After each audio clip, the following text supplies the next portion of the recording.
You could describe American astrophysicist Neil Degrasse Tyson as a man who takes people on journeys through their imaginations. We are made of star stuff. Or you could describe him like this. Neil Degrasse Tyson is gone! When he was 9, his parents took him to New York's prestigious Hayden Planetarium, where he's now the boss. And this kid from the Bronx knew his calling. I wanted to become an astrophysicist not because I chose it. In a way, the universe chose me. The other great influence on his life was the astronomer Carl Sagan. Last year, Neil hosted the wildly successful reboot of Sagan's iconic science TV series, Cosmos. Neil's most controversial moment came in 2006 with his involvement in relegating Pluto to dwarf planet. When he and his cronies downgraded Pluto at the beginning of the Hayden Planetarium, I didn't know what we were dealing with. Some kind of galactic despot. He's not the boss of the solar system. He's not the boss of me. Maybe Brian Williams, but he sure does science like a boss. Neil, thanks so much for joining me. Thanks for having me. Now, I want to start briefly with the downgrade of Pluto, which Don't get me started. It wasn't all you, but you were a party to it. You're going to get me started. But some of the hate mail you got was adorable. This one from Emerson, who has Uranus crying because it's lost its friend. Is that why you got into science, to make kids cry? Yeah, I think Emerson is now a full-grown adult, at least in his early 20s. So I am sure he doesn't care anymore. Right, that's good. That's about good. This issue. Plus, one thing I did not put in the Pluto book, which is where that letter was compiled. I got a letter from someone who is in his 20s now, and he's very seriously written. And he said, "Dear Dr. Tyson, I just wanted to tell you that I researched the problem and I finally agreed with you that Pluto is not a planet, and I want to apologize for the letter I sent you when I was in 2nd grade calling you a poo-poo head." Sincerely, it was deadpan straight letter. So people learn that we didn't lose a planet. We acquired a new swath of real estate in the outer solar system called the Kuiper Belt of icy objects. Well, that's a good pitch. But it's interesting, it's instructive, the way people resist new ideas so much. When you tell people something they believe is wrong. Well, yes, that's maybe built into our psychological state. However, you can avoid that, or rather preempt it, by teaching it in a different way. You don't teach the solar system. By the way, we're all guilty of this. I'm not singling anybody out. But we all learned the solar system as an enumeration of objects in sequence from the sun, and we counted them, and we landed at the number 9, and we memorized them with mnemonics. My very educated mother just served us 9 pizzas, and it was branded in our brains. And whereas had we learned it differently, these are the icy bodies in the solar system. These are the rock. And you don't count them. You just say there's a bunch of them because the number doesn't matter. There's no science in the enumeration of those objects. And so had it been taught differently, people would say, "Oh, I just learned something new about Pluto." Not that you just lost a planet. But how do you then know that the kids are learning it if you can't test them and know that they know all 9 planets? You have to test them differently. Right. You don't say, "What is the name of the 5th planet from the sun?" There's no science in that question nor in the answer. You can talk about what are the properties that Venus and Earth have in common? What are the properties that comets and Pluto have in common? Then you have to think about the object. And it's not so much memorization as it is an understanding of what objects are and where they are in the solar system and what their properties are. So you can teach it differently, which makes you less susceptible to a change in information as it comes down the pipe. So you grew up in the Bronx, and you could barely see... The Bronx. The Bronx. That My was apologies. good. Hey, that was Did I good. pick that up very quickly? Whoa. I speak boroughs. You speak boroughs. But... and I read somewhere that you could only see a little bit of the night sky from the apartment you grew up in. That's not even the right way to say that. Yes, that's true. But the right way to say it is no one has any kind of relationship with the night sky. There is no, the moon and the sun, and occasionally a bright planet. But no one is thinking, tonight I'm going to see constellations. I wonder what star that is over in the west. No one is thinking that because your attention is too distracted by traffic, by streetlights, by tall buildings, by pollution, much more air pollution back in the day. So So yeah, I had no understanding of the real universe until my first visit to my local planetarium, the Hayden Planetarium. Which you now run the Hayden Now Planetarium. now I'm the director of the Hayden Planetarium. And so that was it. Just as a kid, we were like dragged there on a school excursion, and you were like, "Oh, this is going to suck." There are school trips, and they were frequent. But by the way, research in education has shown that we remember school trips long into adulthood far deeper and more significantly than even who the teachers were that took us on such trips.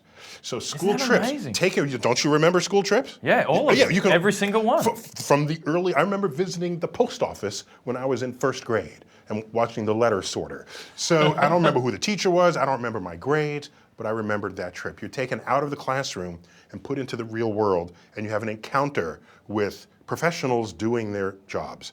And so yes, we went on school trips. But when I first saw the Hayden Planetarium, it was a family trip on the weekend. I was 9 years old. And so your parents did. Oh, they knew and understood the value of cultural institutions in the city. I grew up in New York City, which has many cultural institutions, but most cities above a certain population threshold, they're going to have the museum, the science museum, the art museum, a discovery place. There'll be such places to take your kids if you want to expose them to all the ways adults can be creative. Is that the way we should be learning rather than being in schools? We should No, it's not a form rather. nomadic groups of children that just travel the world learning. Is that how we do this? They are wandering. Yes, we should all do a walkabout every now and then, I suppose. But a walkabout, an urban walkabout, perhaps, is what you're suggesting. I think they all have their roles. And yes, you need some book learning, and you need some tests to know that you've learned it. What concerns me is when you have an entire system, an educational system, a society, that places so much emphasis and so much evaluative weight on what grades you got in your classroom, when no one is asking any grown-up what grade you got in anything. It doesn't matter. They want to know, are you a good problem solver? Are you a good leader? Are you honest? Do people follow you? Do you have good integrity? There are all these other factors that somehow are not coded for in the classroom setting. But you need to, some of that, I'm just saying, don't put so much emphasis on it that you are blind to the rest of the dimensions that characterize who and what we are as humans. Now, you were inspired by Carl Sagan, was definitely one of your heroes. And at 17, you went and visited him at Cornell, and he invited you to study under him, but you chose not to. Yeah. How do you say no to studying with your hero? Why do you do that? Well, so it's not so much a hero, because I didn't do heroes when I was a kid. I had, my role models were assembled in pieces, kind of Frankenstein style, okay? Because I didn't want to be the person whose particular talent I was interested in. I was interested in that particular talent. Yeah, right. And so I would carve that out and say, I want to be that good at that. And yes, I had athletic role models, but I didn't want to be them. I wanted to, as we do in America, I wanted to hit a baseball the way my favorite baseball player. But I didn't want to have his life. No. So I stapled them all together, and Carl Sagan was a piece of that Frankenstein that I assembled for myself. It's probably a nicer way to say it than call my role model a Frankenstein. Well, it shows you weren't judging your imagined role model just on looks. Just exactly.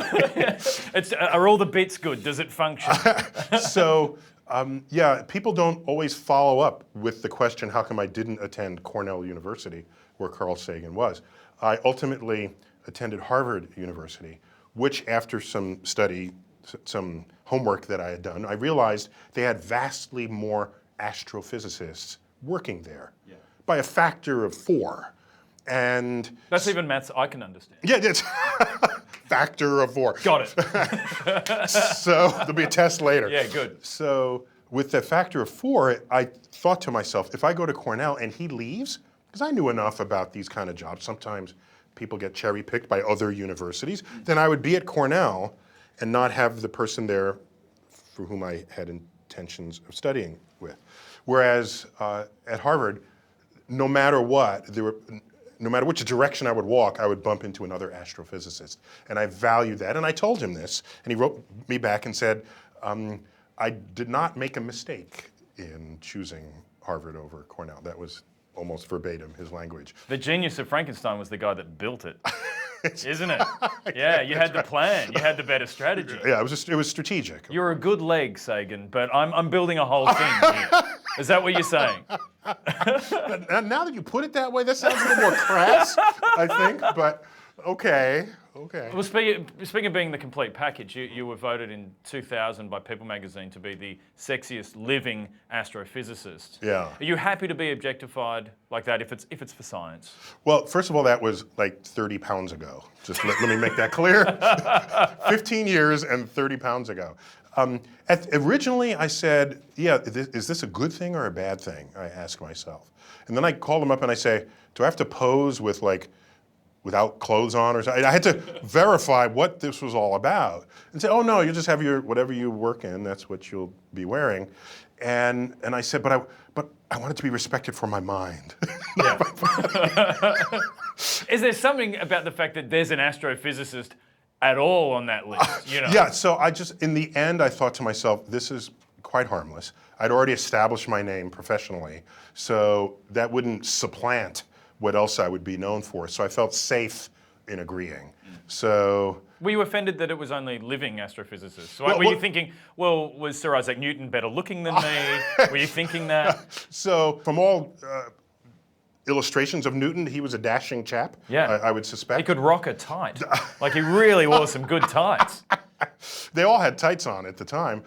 So the contest, if you call it that, is the sexiest man alive for People magazine, which is what it was. And one issue a year, which is a double issue, they collect together sexiest men alive in different categories. But there's one who is beyond category, and that person goes on the cover. Right. And that year was Brad Pitt. Right. So yeah, You'll take that beat. Yeah. You'll take that. Give it to him. Right? So I'm sexiest astrophysicist alive, and I don't get big-headed about it because it's just consider the category. Come on now. Yeah, it's not, sure. There were other categories: sexiest action star, sexiest news anchor, sexiest soap opera star. These are competitive categories. Yeah. Right. Yeah. So I don't get big-headed. But astrophysics was wide open. I don't. Sure, it was wide open. As well as being a scientist, though, you're a science communicator. Why was that important? I came at it from a very different. I didn't start my day saying I will be a science communicator. I found living in New York City, and since I love the universe, and who doesn't love the universe? Thinking about black holes, Pluto, Big Bang, wormholes, search for life, alien life.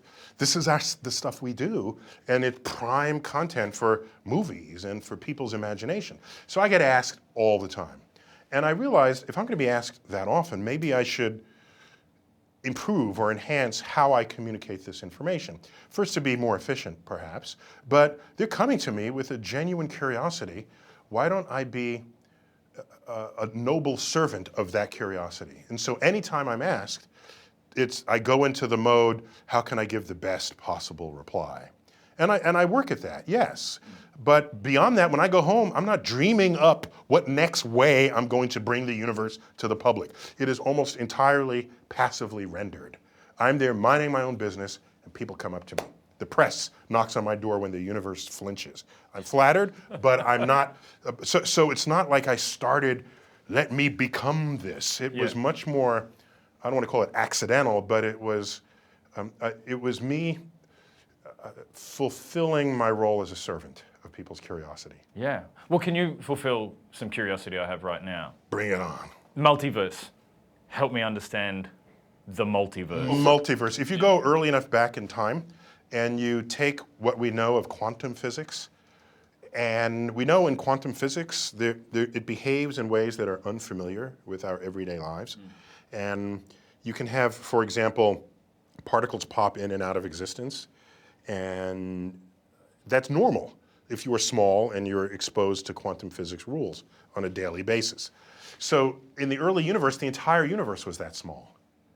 So now you have, as far as we can extrapolate, you have quantum effects operating on the entire universe. entire universes popping in and out of existence. And there are variations on how you might get a multiverse, but the way I just described to you is kind of, it's if you to put it in a nutshell, that's how it would unfold. So we didn't just pull this out of the ether, saying, oh, let's just have a multiverse. Doesn't that idea Wouldn't sound it be cool if there was a universe where everything was upside down? Wouldn't it be cool, Yeah. right? It would be the backwards universe or the opposite universe. No, it wasn't just let's just dream this up. It was a legitimate extrapolation, a legitimate extension of our understanding of quantum physics, which, by the way, is the most successful theory of physics there ever was. So, do you ever wonder if maybe because we've evolved in a very three-dimensional space with basic rules that are applying to us the whole time, do you ever wonder if maybe we're not going to evolve enough to understand everything? Well, you're assuming that we're evolving, right? Well, I'm happy to make the assumption based on people that worked a lot harder than I did.